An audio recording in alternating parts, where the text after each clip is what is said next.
Hello বন্ধুরা, welcome to my channel let's creative me. ভিডিওর শুরুতেই সবাইকে জানাই শুভ মহালয়া। আজকে আমরা দেখব এই দুর্গা মূর্তিটি তৈরির সেকেন্ড পার্ট, অর্থাৎ কমপ্লিট কালার করার প্রসিডিউর।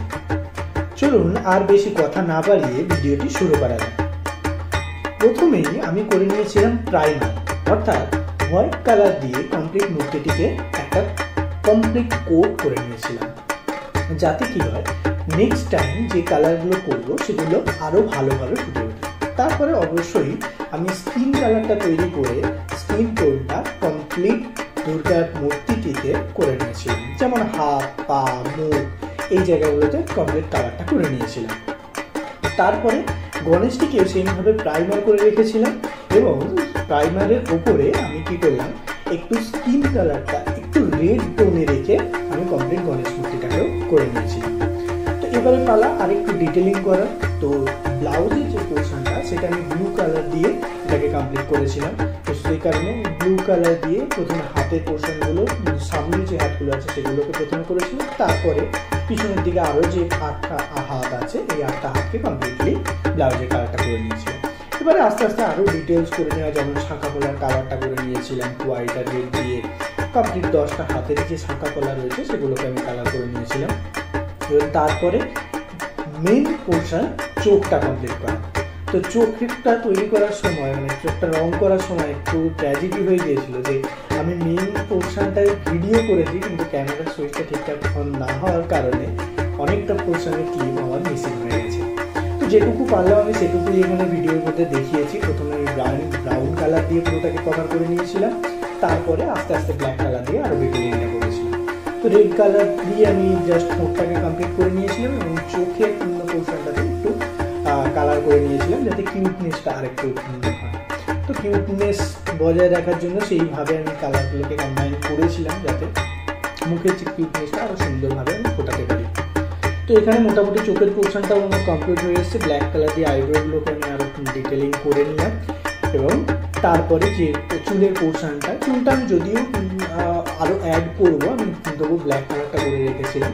তো এখানে আমি চুলটা এবারে অ্যাড করে নিচ্ছি।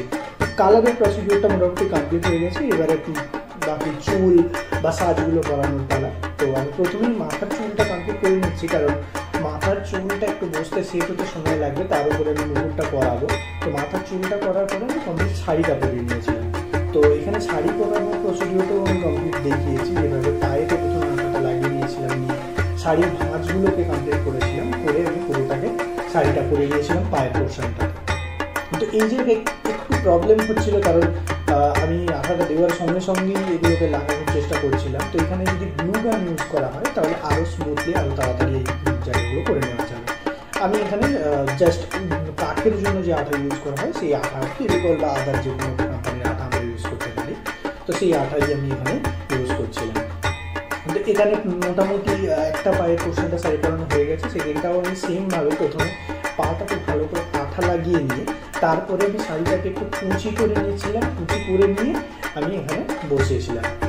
তো এখানে এক্সেস যে কাপড়টা সেটাও আমি একটু কেটে বাদ দিয়ে দিয়েছিলাম, কারণ পুরো শাড়িটাকে যদি এইভাবে কুচি দিয়ে করতে যাই জিনিসটা দেখতে ভালো লাগবে না। তো আমি কুচি দিয়ে যেটুকু দরকার আমি সেটুকু রেখে দেওয়ার পরে বাকি পোর্শনটা কাঁচি দিয়ে কেটে দিয়েছিলাম।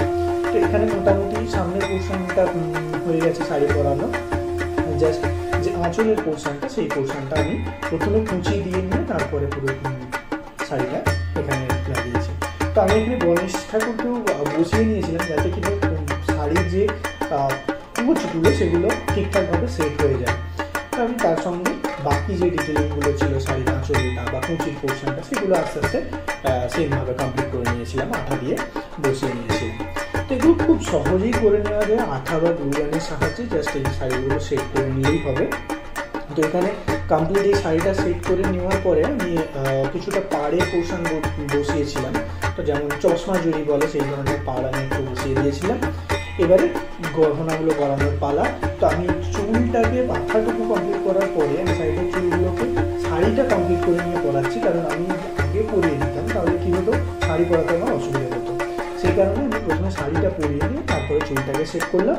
এবার একে একে গয়নাগুলো, যেমন কানেরগুলোকে পরিয়েছি, তারপরে হাতেরগুলো আমি আর অত ডিটেলসে দেখাইনি, কারণ ভিডিওটা অনেকটা বড় হয়ে যেত সেগুলোকে আমার দেখাতে হলে। তো আমি সেটা কমপ্লিট করার পরে জাস্ট বেসটা কালার করে ফাইনাল লুকটা দিয়েছিলাম।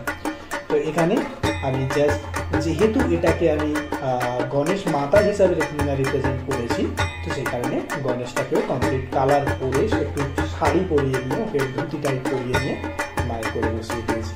তো এটা ছিল আমার মূর্তিটির ফাইনাল লুক। আপনাদের ভিডিওটি দেখে কেমন লাগলো অবশ্যই কমেন্ট করে জানাবেন, এবং ভিডিওগুলো যদি ভালো লাগে অবশ্যই লাইক করে আমার উৎসাহ বাড়াবেন, এবং এই ধরনের ভিডিও আরও দেখার জন্য চ্যানেলটিকে সাবস্ক্রাইব করে দেবেন। ভিডিওর সম্পূর্ণ পাশে থাকার জন্য অসংখ্য ধন্যবাদ।